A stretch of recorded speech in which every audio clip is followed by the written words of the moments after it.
کتاب لکھنے کے بارے میں بات ہو رہی تھی. پہلا مرحلہ کیا تھا؟ چند میں نے آپ کو بتایا کیا، کیوں، کب، کس کے لیے اور کیسے. دوسرا مرحلہ یہ تھا کہ موضوع کا انتخاب کرنا ہے. تیسرا مرحلہ یہ تھا کہ موضوع کے لیے مواد کا حصول کیسے ہو. اب چوتھا مرحلہ مواد کو اپنے محفوظ کیسے کرنا ہے. اب ایک تو یہ کہ مواد آپ کے پاس آیا مطالعے کے ذریعے سے، تو آپ نے اس کو ڈائری میں نوٹ کرنا. ایک بڑی سی ڈائری لینی، اس میں مطالعے کے ذریعے آپ کے پاس جو مواد آیا، یا آپ نے جا کر کوئی انٹرویو کیا، گفتگو کے ذریعے مواد آیا، یا آپ نے کوئی بیان سنا اس کے متعلق، یا کوئی ویڈیو دیکھی، کوئی ویڈیو لیکچر اس کے متعلق دیکھا، تو اس میں آپ نے اس ڈائری میں وہ نوٹ کر لیا. اس کے الگ پورشن بنانے ہیں، جو موضوع جس موضوع پہ آپ کام کرنا چاہتے ہیں. تو یا تو اس طرح کا ایک رجسٹر آپ خریدیں جس کے پہلے سے خود بخود پورشن بنے ہوئے ہو. جیسے کہ ابھی یہ میرے پاس ہے، میں آپ کو دکھاتا ہوں. یہ دیکھیں، اب یہ ہے، اس کا یہ پورشن الگ ہے. ٹھیک ہے، یہاں سے یہ الگ پورشن دیا، 7-8 پورشن. اب اس میں مختلف آپ کیا کر سکتے ہیں موضوعات. اب اس میں اس پورشن کے متعلق جس پورشن پہ آپ کام کر رہے ہیں، تو اس سے آپ کو اگر اخبار میں کوئی چیز مل جائے تو آپ اس کو کاٹ کے اس طرح لگا بھی سکتے ہیں. ٹھیک ہے، اسی سے متعلق، اخبار سے متعلق آپ چیزیں اٹھائیں. نظر آ رہا؟ اسی کے متعلق. اب یہ طلباء کے متعلق میں نے جمع کیے، فلانا جمع کیے، بہت سارے. ٹھیک، یہ ایک ہوگی ڈائری، اور کٹنگ فائل بھی اس کو کہتے ہیں. ایک ڈائری، یا تو یہ کر لے کہ ڈائری الگ لے لیں، اس میں صرف لکھنے والا کام ہو، اور کٹنگ فائل الگ ہو کہ اس میں آپ صرف وہ کٹ پیسٹ کر کے لگائیں. صحیح ہے.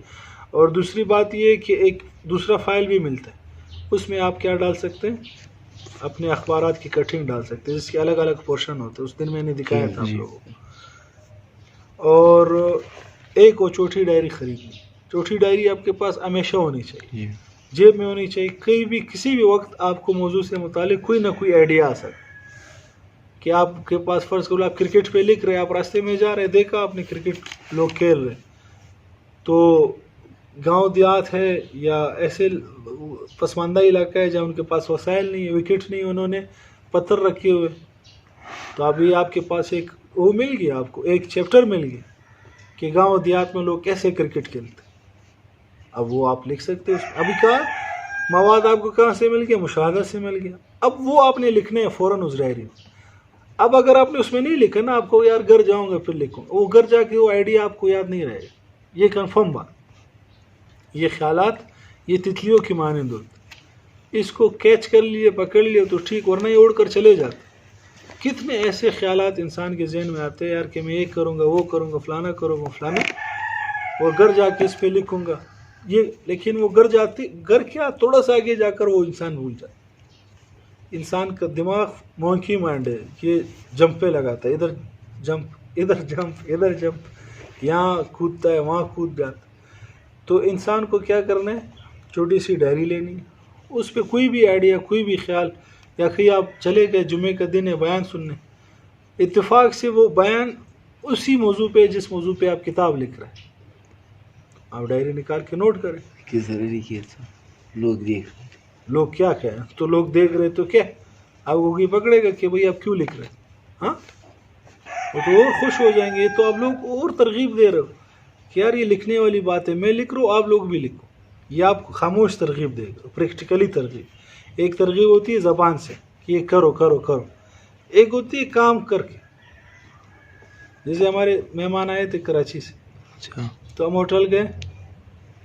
ہوٹل میں کھانا کھانے سے پہلے آرڈر ابھی ہم نے نہیں دیے، تو جہاں ہم بیٹھے، ہمارے قریب میں 2 نوجوان تھے، انہوں نے کھانا کھا لیا، اٹھ گئے. اب دیکھا وہ چرغا جو چکن کی پیس ہوتی وہ آدھا چھوڑا ہوا تھا، کباب منگوائے تھے وہ بھی چھوڑے ہوئے تھے، کولڈ ڈرنک بھی آدھی چھوڑی ہوئی تھی.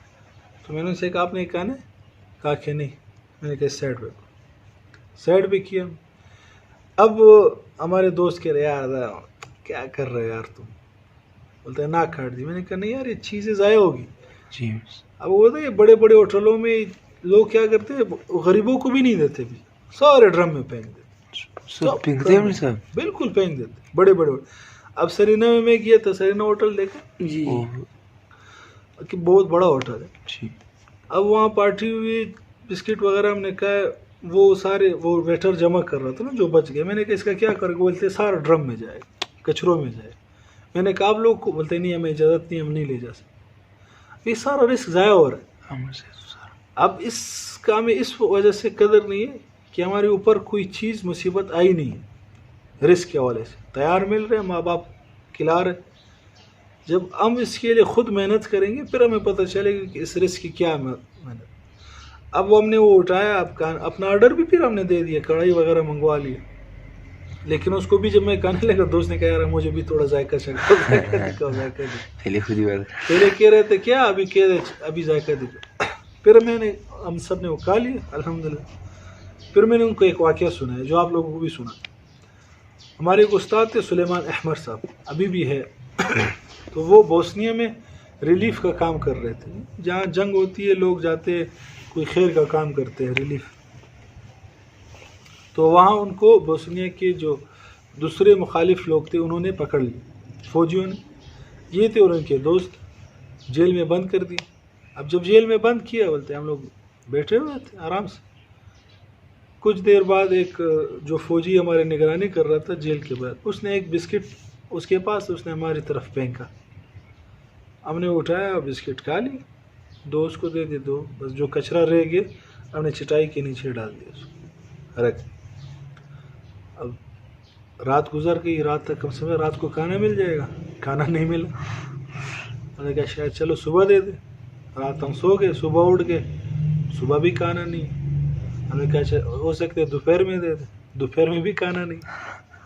ہم نے کہا شاید رات کو دے دے, رات کو بھی کھانا نہیں. رات پھر گزر گئی, صبح. بولتے تیسرے دن نا ہمارے جسم یوں کانپنے لگا اور بالکل سکت ہی نہیں تھی ہمارا. ایک دم ہمیں وہ یاد آیا, وہ کچرا. ہم نے ایک دم وہ کچرا نکالا. کچرے میں بسکٹ کا برادہ ہوتا ہے نا چھوٹا سا, وہ ہم نے ایسے ہاتھ پہ ڈالا, وہ اتنا سا تھا. آدھا یوں کیا کہ آپ لے لو, آدھا یہ آپ لو, ایک آدھا اس چھوڑا, اتنا اب اتنا سا وہ برادہ تھا. وہ کھانے کے بعد تھوڑی بہت سکت آ گئی, 1-2 گھنٹے کی. لیکن اس کے بعد بالکل ہم پہ غنودگی سی کیفیت ہو گئی, کچھ سمجھ ہی نہیں, ہر چیز 2-3 تھی نظر آنے لگی. تو اس وقت مجھے یاد آیا کہ وہ جو میں نے کتنی شادیوں میں جو کھانے ضائع کیے تھے, ہوٹلوں میں کتنے کھانے ضائع کیے تھے, اور گھر میں کتنے کھانے ضائع کیے. ایک ایک چیز یاد آ رہی تھی. اس وقت میں نے وعدہ کیا کہ یا اللہ اگر یہاں سے میں زندہ بچ گیا تو میں انشاءاللہ آج کے بعد کھانا ضائع نہیں کروں. اور پھر بولتے ابھی میں کیا کرتا ہوں, ایسے ہوٹلوں میں جاتا ہوں, میکڈونلڈ وغیرہ, وہاں تو لوگ اتنا تھوڑا سا کھالتے ہیں, باقی چھوڑ دیتے. ادھر دیکھتا ہوں بھائی کہ جو رہ گیا وہ پہلے اٹھاتا ہوں, وہ کھاتا ہوں. پھر ہم سے بھی انہوں نے وعدہ لیا کہ بھائی آپ لوگوں نے بھی ہوٹل میں کہیں جاؤ جہاں بھی کھانا ضائع نہیں کرنا, گھر میں بھی ضائع نہیں کرنا. تو آپ لوگ سے میں وعدہ نہیں لے رہا ہوں, لیکن ارادہ لے رہا ہوں کہ آپ لوگ بھی ارادہ کر لیں کہ جہاں بھی جائیں کہیں کھانا ضائع ہو رہا ہے فوراً اس کو ضائع ہونے سے بچیں. گھر میں بھی بھائی کھانا آپ بچ جائے, روٹی کے چوڑے ٹکڑے کر کے چھت پہ ڈال دیں, پرندے کھا لیں گے, یا جو فروٹ وغیرہ کے کچرے کمبے کے ساتھ ڈال دیں, یہ جو دوسرے جانور کھا لیں گے. ہڈیاں وغیرہ ہے وہ بھی چھت پہ ڈال دیں, بلیاں وغیرہ لے. بہت سارے لوگوں کا رسک بن سکتا ہے. اس کو اچھے طریقے سے جتنا کا ڈونگا سسٹم ہوتا ہے نا آج کل, ڈونگے سے جتنا آپ کھا سکتے پلیٹ میں اتنا ڈالیں, اس پلیٹ کو فل صاف کریں. اب مسئلہ ہمارا یہ ہوتا ہے خاص کر کے شادیوں میں فل بھر دیتے ہیں, ہرس لالچ میں, کہ ایسا نہ ہو کوئی اور لے جائے, بھوکا نہ رہ جاؤ. یہ جتنا کھا سکتے اتنا ڈالیں. اب گھر میں بھی یہی سسٹم کریں, جتنا کھا سکتے اتنا ڈال دیا آپ نے, وہ کھا لی. اب ڈونگے والا جو سالن ہے وہ بچ گیا, وہ صاف ہے. آج کل تو فریج آ گیا, ورنہ پہلے زمانے میں فریج نہیں ہوتا, تو جو رہ جاتا تھا وہ پڑوسی کو دے دیتے یا کسی غریب کو دیتے تھے. آج فریج آ گیا تو آپ فریج میں رکھتے. تو کوشش یہ کرے کہ جو بچ جائے تو آس پاس پڑوس میں کوئی گھر دیکھ لے غریبوں کا, اس کو دے دیا کر. اس سے یہ آنا جو تحاب و تحابو ہدیہ دے اور اس سے محبت پھیلے گی، اس پر بھی عمل ہو جائے گا، غریب کو کھانا مل جائے گا، آپ کو صدقے کے ثواب بہت زیادہ فائدے ہے اس میں، ٹھیک. تو یہ کہاں سے؟ اچھا پھر ایک اس دوست کا فون آیا ایک دن، کراچی والے دوست کا. میں نے اس سے کہا کہ یار کیا حال ہے؟ بولتے یار کھانا کھا رہا ہوں اور ہوٹل میں. میں نے کہا اچھا تو پھر ضائع کر رہے؟ بولتے نہیں یار آپ نے جو ہمیں پریکٹیکلی سبق دیا تھا وہ آج تک مجھے یاد. بولتے وہ ابھی میں بھی اسی طرح کروں، کھانا وغیرہ ضائع نہیں کروں، جو بچ جاتا ہے اس کو پیک کروا دیتا ہوں، گھر لے جاتا ہوں یا کسی غریب کو راستے میں دے دیتا ہوں، ضائع نہیں کرتا. تو ایک پریکٹیکلی سبق ہوتا ہے، ایک زبان سے سبق. تو یہ جب آپ لکھ رہے ہیں نا مسجد میں، تو یہ آپ پریکٹیکلی سبق دے رہے کہ اہم باتیں اس کو نوٹ کرنی چاہیے، اور ایک زبان سے ہوتا ہے یار لکھو. مواد محفوظ کرنے کا طریقہ آ گیا آپ لوگ، چھوٹی ڈائری، بڑی ڈائری، کٹنگ فائل، اور ایک وہ ہے انٹرنیٹ پہ بھی آپ مواد محفوظ کر سکتے ہو. ڈراپ باکس ایک پروگرام ہے، یا گوگل ڈرائیو میں آپ چیزیں لکھ لی آپ نے ٹائپ کر کے، اسی میں آپ سیو کریں کمپیوٹر میں، ٹھیک.